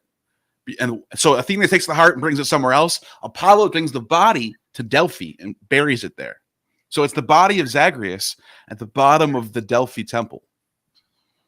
Oh, so he's on the ground and Apollo's on the top of the mountain. See how there's an up and down thing? And so it's crazy how it's always like that. Right? And as above, so below. The dying and rising God is dead in the earth, right? Right. Unseen. It's crazy. Wild. Right? And like a snake, too. Like a snake in the hole. Right? Oh, yeah. He's talking about that image, right? The goddess goes into her bridal chamber, into her dark hole where she is silent and awaits rebirth. Like this, then they say, like the snake that goes into its hole for its freaking to rest and wait. Yeah, and the snake represents death and resurrection when it sheds its skin and becomes new again. That is the symbol of like the alchemists talk about this in later times, all these different hermetic traditions. But the serpent rejuvenating itself is the symbol of immortality. That's why you see the symbol of medicine, even in 2024. You go to any hospital, you're going to see a snake on a rod because that's the symbol of immortality. Molting. Right? Molting is the term. Like the snake and being reborn anew, going into that hole and coming out a new being. Right? It's amazing how much the Greeks influence this even as today. We don't even notice it. We just walk right past it, not even noticing it. Right? But I mean, this kind of imagery is also so primal because like you even see the snake imagery take place in a lot of talk about time and about how we would view ourselves, right? I remember reading this one really interesting book a while back that was talking about how if you were to see yourself stretched out across your life force, across time, you would appear as a snake-like figure, right? Because you are not a single moment in time, but you are a process extended across time and that evolves and moves like a snake, like a worm through time. And Saturn, Dionysus, Medea, these are the ones that resurrect and die and go through the cycles of time, so that we can evolve to a point where we can ascend that mountain and be placed among the stars ourselves and enter into that ionic life. But to do so, you have to know thyself. You have to know thyself, and by knowing thyself, you know the universe, right? Yeah. So much wildness. It's amazing. It's awesome. Question for you, Neil. Yeah. How's the weather? It's really crazy how exactly on the day of what people call Winterfell in the Nordic traditions, Germanic traditions, or the turning of the equinox, if you will, right at that day, it started getting chilly outside. Now it's not cold. We're it's still warm out compared to Buffalo, but I was like, that's crazy, right? It was so hot every single day until that day, and now I go outside and it feels good. It feels like perfect out now. It was so hot a week ago. Now it's perfect. So right the now, hurricane missed you. The hurricane didn't miss me, but right now it's 81. Perfect. Yeah. Amazing weather. But the hurricane did not miss me. It did, but by the time it got to me, it wasn't that powerful anymore. It hit the coast, boom, and then it just started to dwindle down. And then when it came to me, it was bad. I couldn't leave the house. It was windy as hell and rainy, and all my plants got knocked down, and everything was crazy outside. There's debris everywhere. It was that bad. No, you were in the middle of the pathway. We were looking at Yeah, we were right in the middle of the pathway. But people did lose power right around me. I didn't lose power. I got lucky. Lucked out hard. Yeah. But I want to get your opinion, though, since the catalyst for this whole dragon talk is this specifically, the Orphic name of the dragon from the Ouroboros phylactery in the PGM. What do you think this is? I have no idea. No idea? Has this ever been translated by anybody? Ammon claims that he has it translated. I believe it. Because if anyone's going to do it, it's probably him. That's why we're making these episodes. We're getting the ball rolling on this. Ancient languages. That looks like what's it called? L, like Lamed. Lamed, yeah. But I don't know what the rest of it. I can't tell I don't know the alphabet of this system. Well, this is the thing. There isn't really one. It seems to be, at least based on the research of Richard Gordon, and who I was citing here today, is that his theory is that they are taking a bunch of generic symbols based on hieroglyphs, the Greek letters and the Latin letters, and then they are manipulating them and adding little signs in order to obscure them. And writing them backwards and things like this. But there is no rhyme or reason to it. I did this when I was in my DMT phase a long time ago. I made my own version of this. I didn't even know if this existed back then. But I was just like in this weird mind state, and I started drawing shit. And I drew this pyramid. Of letters and numbers. So you can't really see it. You can see like there's Greek in there. There's Latin. I used all the alphabets I can think of. And I was trying to look at alpha's on top, gamma's over here, beta's over here. And then I tried to do what I don't know what I was thinking at this time. I got a question. I tried to make them blend into each other. So they blend into each other. And I use colors. I use it like a color scale. You know what I mean? So the hard consonants are all on the bottom. The hard consonants are physical and they hold everything up. And then alpha on the top is the major vowel. All the vowels are up here. That's why I have light colors up here. So the vowels get, and then like the letter, like you have like shin, what is it called? Zion, all the in between, the sh and the j are in the middle. And then the hard consonants like b and g are at the bottom. I did this like 7 years ago, maybe even longer than that. I still have it. Yeah, wow. As far as I've gotten, I'm pretty certain, based upon research that we did with Gandhi and with Fish and with Rob and several other people in the community, that the name, and just from what Clement of Alexandria is saying, that this is about Sabazios. The Orphic name of the dragon is Sabazios. But how it is spelled, How they were getting there, I have no idea. And how you would use this in a magic rite, I have no idea, right? So Well, where's the picture of the dragon eating its tail? Yeah, so this is where it comes from, right?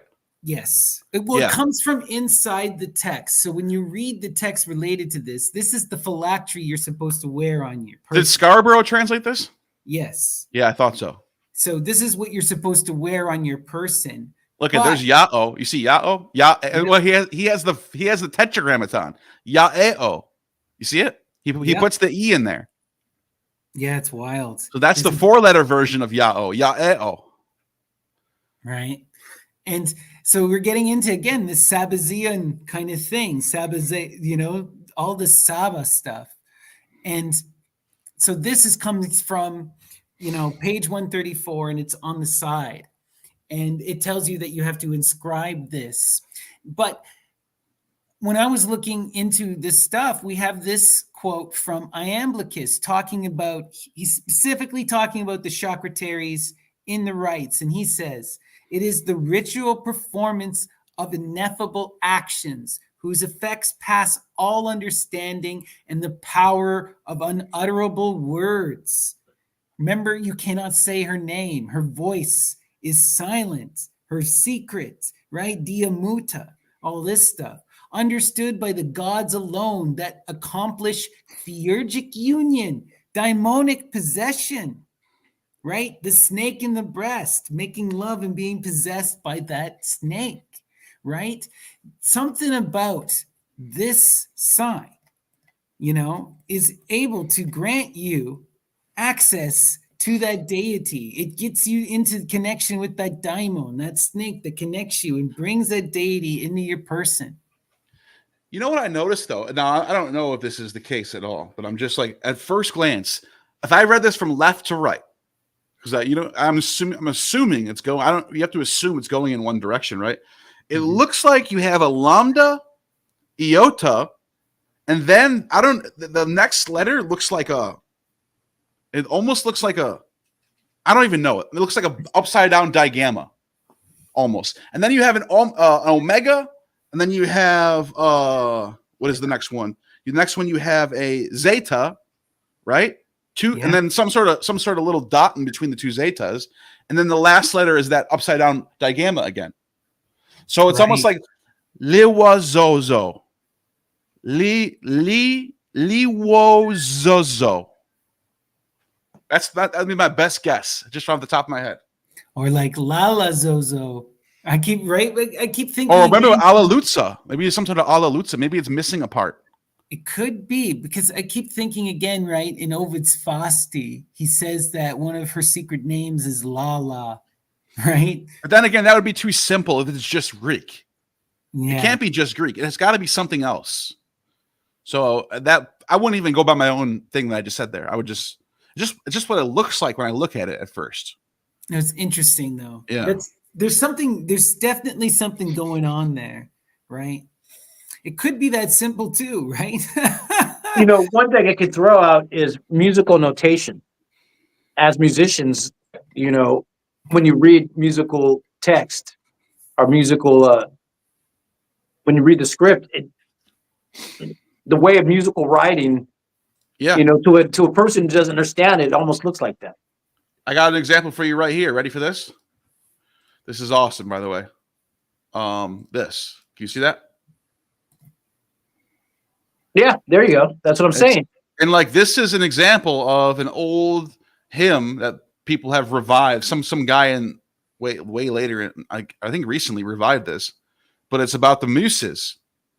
But like it's got the notes and it's got the accents on the letters. So yeah, that's awesome. So if you know how to enact it, and also using rudras, we're talking about hand signs. Like in India, all this is very important in meditation and doing the dance. So Sabazios' hands. Yeah. Right? So imagine that it's something that you do. It's not something that you read. It's something that you do. It's like an instruction or a musical notation or dance steps. If you've ever seen how choreographers write down the dance moves. So is it something you enact? Because it's supposed to do something. So do you have to do something Is it something that's just passive, or is it active? By the way, yeah, that's a that's a great question. But that symbol becomes the symbol of the popes and Christians of peace. The Benedicto. Benedicto, yeah. But that's Dionysus, right? Like that's that's a clear example of them borrowing from pagans and repurposing it for Christianity. What it is that Plato steals this and he uses it in his academy because he uses this as the sign when he calls reason, when he's speaking truth. You'll see this in famous paintings. He keeps making that sign. Look, because And what do you do when you're at school when you want to ask a question? What do you do? Yeah, you raise your hand. But look, even this scholar who published this in the museum article, even they say this cult inspired a series of votive images hands, the fingers which form the gesture of benediction still familiar in Christian practice. Kudos to that scholar, because most people get frowned upon when you say that. Go, oh, come on, leave the Christians alone. That's not politically correct. They're not copying the pagans. This is clear, right? This thing is everywhere too, right? They found these hands of one of the things are like some scholars say, oh, the Sabazian cult isn't that widespread. Yet they keep finding these hands all over the place. All across the Mediterranean. And those are well crafted. That's not some random guy in his basement. No. That looks like it was done by some like high level craftsman, like some sort of craftsman who can make those things. They're votive. The images tell a story on the fingers. The pine cones, the snakes, all the little it's a story. Yeah, you got like Hermes on there. Non-verbal communication is what we're pushing. And they call it the dactyls, the fingers. One last thing I want to put by you guys before we end it, speaking of non-verbal communication, is we had talked about this briefly the last episode, but the Scythians, according to Herodotus, wrote in dioramas, right? They actually, one of the things that they did was they sent a diorama to the Persians demanding them surrender. And the diorama was 3 arrows, a dead frog, a dead bird, and a dead rat. And look what you got here. You got those animals on the hand. Right? Kind of interesting. But in that... Oh, look at the dragon coming up the side of it too. Right? It comes from the underworld and it reaches above in the heavens. And look, it goes around the arm and all of the imagery, like in Virgil, right? In the Aeneid, when you see the women get possessed by that power of the Furies, right? When it's Alecto throws her snakes and it goes up the arm into the breast, and then that causes her to go mad and run in frenzy in the streets, you know? Yep. And I noticed you got the Hermes symbol because I see always Hermes in the Sabazios paintings or drawings. Yeah. You see a little Hermes in the corner, always hiding somewhere. You have the divine childbirth on the left. And this might be the 4 seasons going on here. That's what someone else thinks. You also got Libra, right? Which is that divine justice. Bringing the decay, right? Super and then you have the pine cone, the Dionysian pine cone. Right. There was an eagle perched on top, which is the Sabazius' eagle. But that got cut off. It looks like they didn't find that part.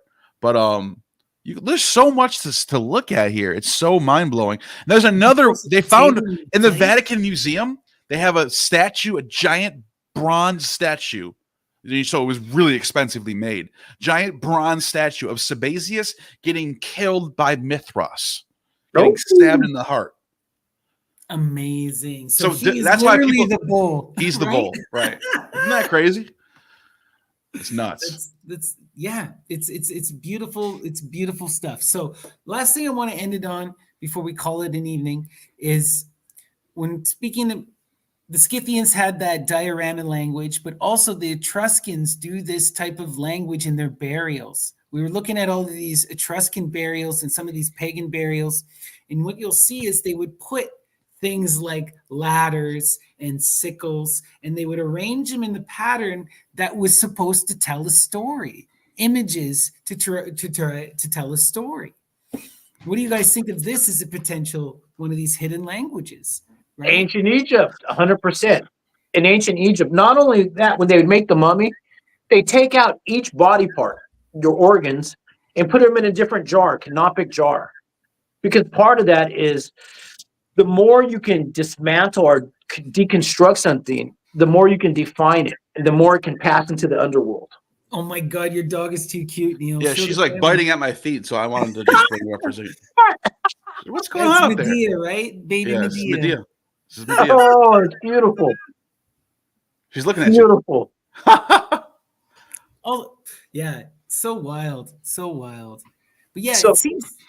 Go if ahead. I could say anything, that's nonverbal communication. It's a story meant for us to decode later on. That's what hieroglyphics are about as well. This Yeah. language, you know. It's But- almost like ancient emojis. Yeah, Because they're not. It's not. They're not like alphabets are k, z, v, but like the hieroglyphics didn't really do that at first. They were kind of mimetic little symbols. yeah. Well, and like we still see this to this day in the various Indian traditions. These murtis, these idols, they're not simply images. You're right. This is a living story as well as a living deity that has been welcomed into your home or into your temple. You know, so it is a totally like you. If you are trained or you grew up in that culture or that religion, you can look at these images and be told the entirety of the myth. Right? It's that aesthetic experience. You're observing that beauty on display, and you are embodying and engaging the myths through that perception. Right? So with that, I want to bring up the Orphic box to tell you next week we're going heavy on the Orphic box. We forgot to mention the. I wrote this in my post.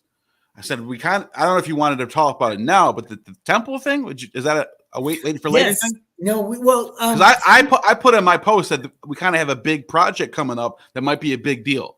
So there might be some people watching like, what is he talking about? And it's up to you if you want to bring it up or not. We can bring it up. It's still in the earliest thing. I'm gonna try and pull it up here. The link for the building. Are you talking about the garden, the Gethsemane? No, we're talking about is the church. So what's it called? Okay, it's the Church of Saint Marian. I thought it had a Gethsemane on it. Well, Does it it really? does. They have this whole thing about so they're weird. This church is so. Okay, first, let me preface this. Okay, I'm hanging out right now on vacation with my partner, and she decides to just do a random search for, churches, old buildings, old churches, and what comes up is this, and it's a reasonable. Oh, I price. love the way it looks. It reminds me. It's a old Masonic building, I think. That's why I love those Masonic buildings. They got the Ionic columns. That's ancient Greek. Wait, what does this say? 33 what? Go down. 33 parked lot. Oh, it's parking lot. Okay, I thought I was going to say, what do they put 33 something in there? All right, but go back up again. Look at the price. That's not that bad. That is not bad at all. If we can get together, we can get all of our platforms. 5013C, 20% down.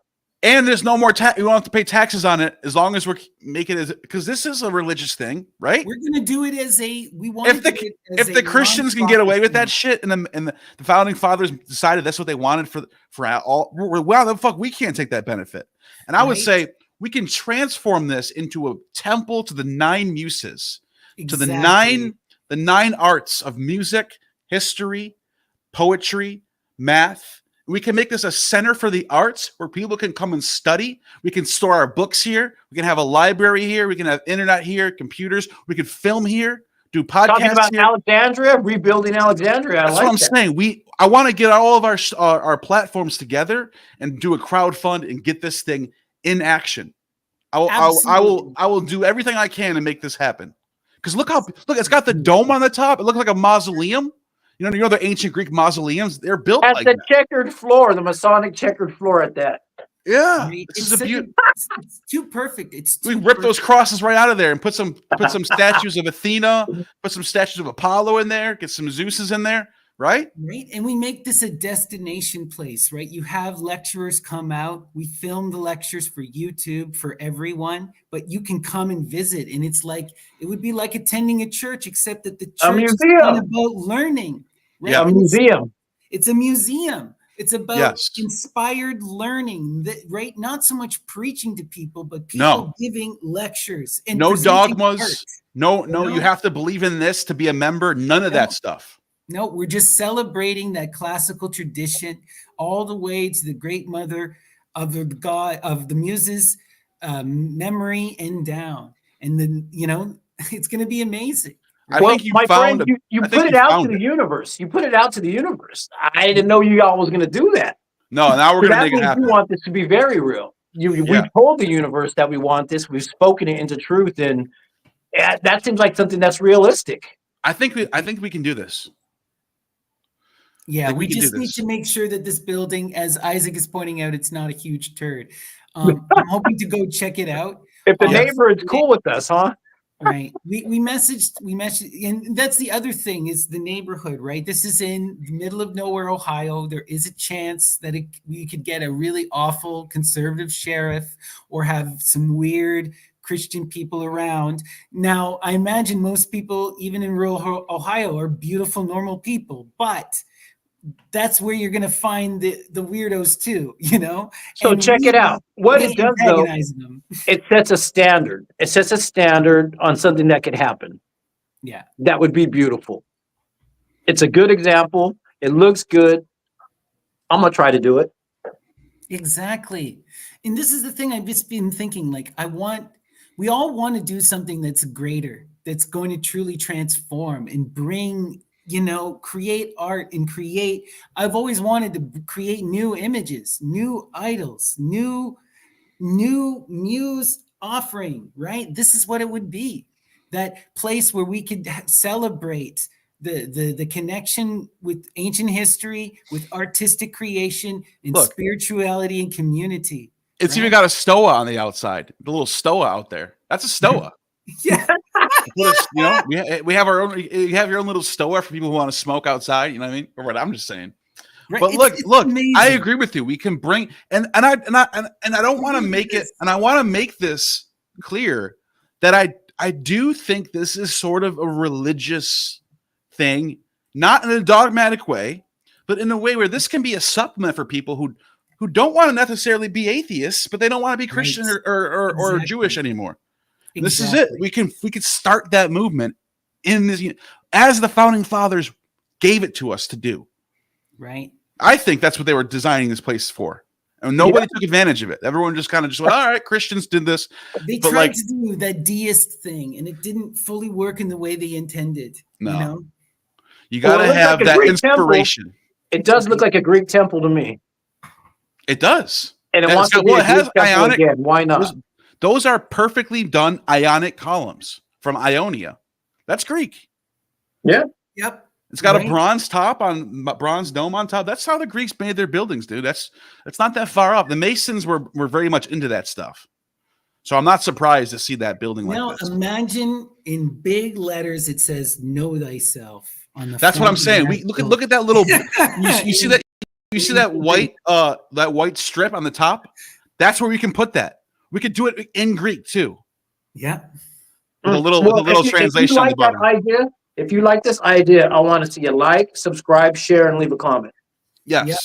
And come join us on the Myth and Lore Discord. We're engaging in a greater conversation there. Yeah, we're not asking for donations right now. We're going to figure out a plan first.